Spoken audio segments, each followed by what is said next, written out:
Media మిత్రులకు నమస్కారం. నేను అనగా పి శాంతి భోజనేక్ తండా సర్పంచ్గా మొన్న గెలుపొందడం జరిగింది.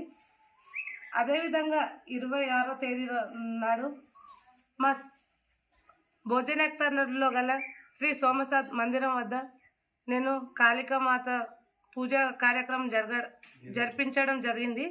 అక్కడ అన్నదాన కార్యక్రమం అయిపోయినాక మా ఊర్లో గల పెద్దింటి మర్రమ్మయాడి గుడి దగ్గర మేము వెళ్తుంటే మార్గ మధ్యలో నా పైన ఓడిపోయిన శివరామ్ అనే వ్యక్తి వాళ్ళ అనుచరులతో నాతో పాటు ఉన్న వ్యక్తుల మీద కారం పొడితో దాడి చేయడం జరిగింది.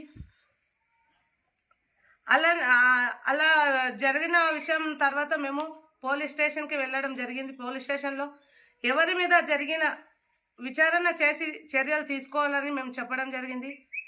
ఆ విషయం తెలియకుండానే గతం 5 సంవత్సరాలు ఎమ్మెల్యేగా పనిచేసిన రోహిత్ రెడ్డి గారు మీకు ఒక్కటే హెచ్చరిస్తున్నా, ఎందుకంటే మా విలేజ్లో జరిగిన సంఘటనలు మీకు తెలియకుండా ఏ నోటికి వచ్చినట్లు మాట్లాడడం కరెక్ట్ కాదని నేను చెప్తున్నాను. ఎందుకంటే మా పచ్చని పల్లెల్లో నిప్పులు చల్లడం అనేది కరెక్ట్ కాదు. రోహిత్ రెడ్డి గారు మీకు చెప్తున్నాను, ఖబర్దార్. ఎందుకంటే మేము పని చేసి మా ఊరికి డెవలప్మెంట్ చేసుకోవాలనే ఉద్దేశంతోనే మేము రెండోసారిగా సర్పంచ్గా గెలిపించారు.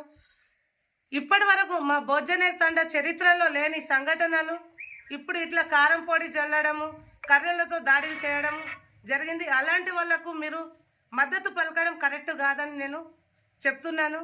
ఎందుకంటే మీ ప్రభుత్వంలో కూడా చాలా అన్యాయాలు జరిగినాయి, కానీ మీరు పట్టించుకోలేరు.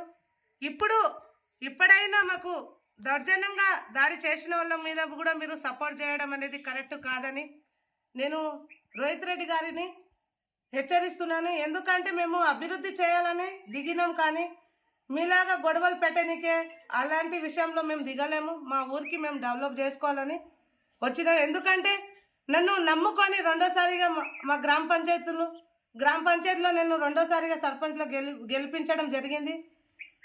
కాబట్టి నేను వాళ్ళకి అభివృద్ధి చేసి చూపించాలనే ఉద్దేశంతోనే మేము రెండోసారిగా సర్పంచ్గా గెలిచినాము. అలాంటి విషయంలో మొన్న మా ఊర్లో జరిగిన అసలు విషయం ఏం తెలియకుండానే మీరు వాళ్లకు మద్దతు పలకడం కరెక్ట్ కాదని నేను చెప్తున్నా. ఎందుకంటే వాస్తవం ఏముందో తెలుసుకొని మాట్లాడాలని చెప్తున్నా రోహిత్ రెడ్డి గారు, ఖబర్దార్.